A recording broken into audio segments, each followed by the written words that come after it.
La Edad Media ha servido de escenario para miles de aventuras épicas y para muchos es uno de los periodos más oscuros de la historia.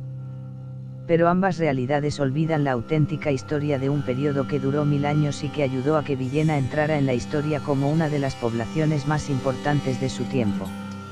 En este vídeo veremos cómo Villena pasará de ser un simple garabato en un pergamino a convertirse en la cabeza de un reino sin rey que ayudará a forjar el destino de las coronas de Castilla y Aragón.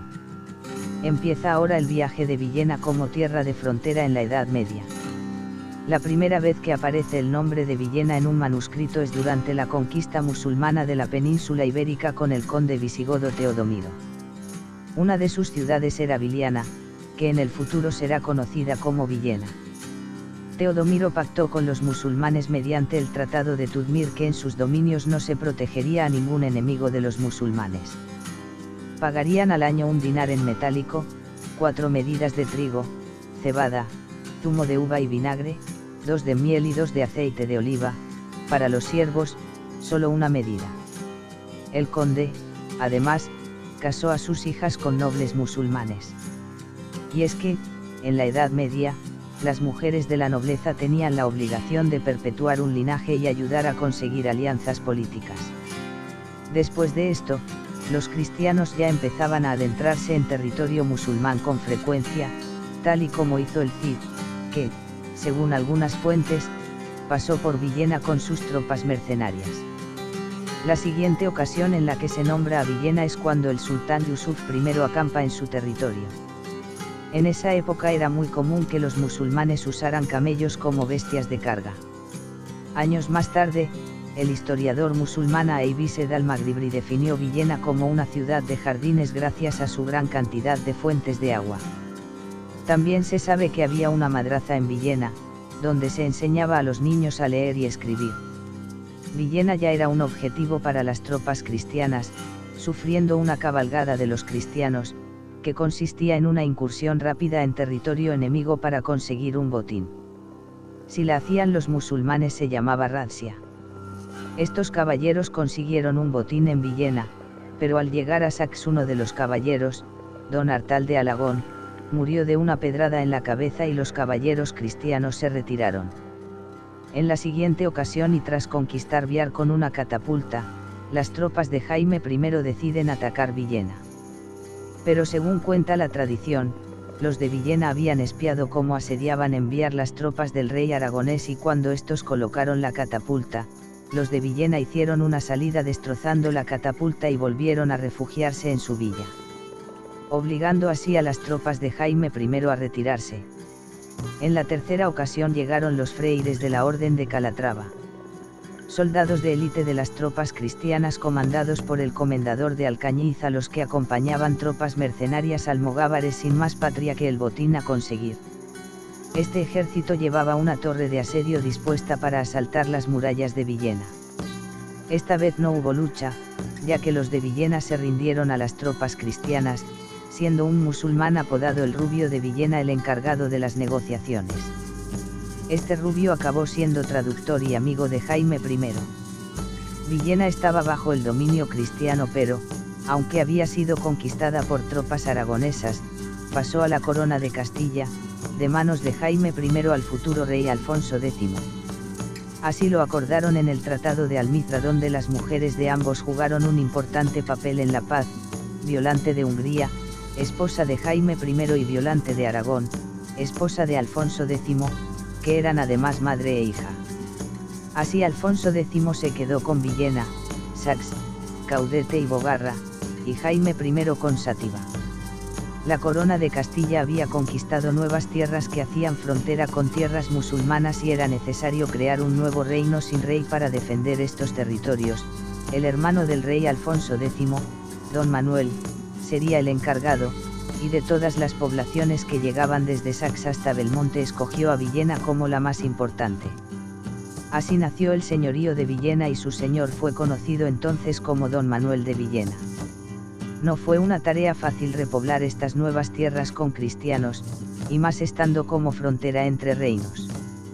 Para ello Alfonso X ideó un plan, que consistió en permitir un mercado franco los jueves donde no se pagaban impuestos. Esto atrajo a nuevos colonos a Villena, que vio cómo su población aumentaba. El hijo de don Manuel se llamó don Juan Manuel y fue un importante erudito en su época. Escribió muchísimos libros de diversos temas, como la construcción de castillos, la cetrería y sin duda su obra más famosa, El Conde Lucanor. Con una serie de cuentos con moraleja que recordaban a las fábulas griegas. Don Juan Manuel era muy aficionado a la cetrería y lo primero que hacía cuando llegaba a un nuevo territorio era volar unos de sus azores sobre él. De Villena dijo que de todos sus dominios era la ciudad más bella y que era capaz de cazar desde el castillo con su azor. Don Juan Manuel tuvo un matrimonio con doña Constanza, hija de Jaime II, la cual estuvo en el castillo de Villena desde los 6 hasta los 12 años, que es cuando se pudo casar y dejar Villena, como era costumbre en la época.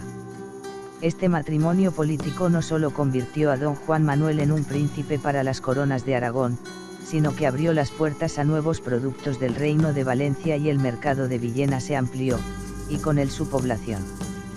Fue necesario construir murallas para proteger a los nuevos habitantes de Villena y levantar una enorme torre para que el concejo de Villena pudiera reunirse y avisar a todos sus habitantes en caso de ataque enemigo o simplemente del cierre de las puertas de la villa por la noche. Aunque Villena poseía unas fuertes murallas, estas no eran suficientes para protegerse de todos los peligros que implicaba ser la frontera entre reinos, así que las ciudades del señorío hicieron un pacto entre ellas para ayudarse, creando la hermandad, donde todos los hombres debían participar sin importar su religión.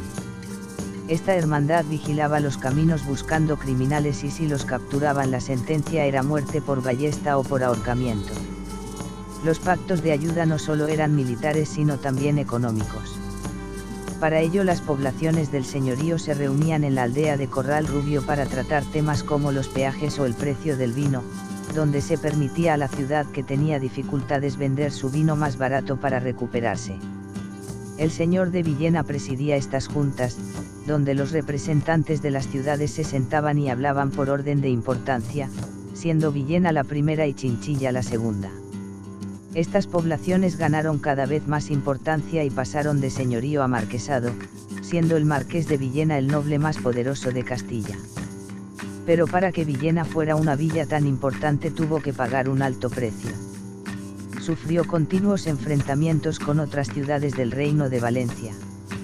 Uno de los más importantes sucedió cuando el gobernador de Sátiva, Juan Rotlán, quemó los arrabales de Villena, recuperó 2 cañones que Villena le había robado a Biar cuando los llevaban a Caudete y obligó al comandante de las fuerzas castellanas, Yáñez Fajardo, a refugiarse en Villena después de cruzar una puerta levadiza. En esta lucha murieron 2 notables de Villena, de apellido Mellina, y en ese lugar se colocó una cruz de piedra llamada Humilladero de los Mellina para recordar a todos los muertos en la guerra de frontera. La villa de Villena fue creciendo tanto en poder económico como militar y la convivencia con los nobles empezó a ser difícil. Eran continuas las quejas de los 2 alcaldes del concejo de Villena por el abuso del alcalde del castillo, que era pariente del marqués de Villena. 1476 marcaría un antes y un después para la ciudad de Villena. Mientras el marqués de Villena luchaba contra los reyes católicos por el control de la corona de Castilla, en Villena había 2 bandos, el alcalde del castillo a favor del marqués de Villena y los alcaldes del concejo a favor de los reyes católicos. Todo estalló cuando el conde de Cocentaina, don Juan Ruiz de Corella, cañoneó a Villena durante 6 meses, pero las murallas y el castillo resistían. La tensión creció en el interior de las murallas de Villena por el asedio y, cuando el alcalde del castillo, Pedro Pacheco, decidió capturar a los que podían ser favorables a los reyes católicos, las campanas de Santa María sonaron 5 veces y los soldados del concejo de Villena emboscaron a los soldados del castillo. Se produjo una lucha cruel entre todos los partidarios de ambos bandos y, al final, ganaron los que estaban a favor de los reyes católicos. En 1488 los reyes católicos llegaron a Villena acompañados de su guardia morisca, que durmió en las cuevas del castillo. Antes de entrar en la ciudad, los de Villena hicieron jurar a los reyes católicos sobre un misal que cumplirían lo prometido. Los reyes católicos, Isabel y Fernando, aceptaron, y así entraron en la ciudad donde les esperaba una gran fiesta.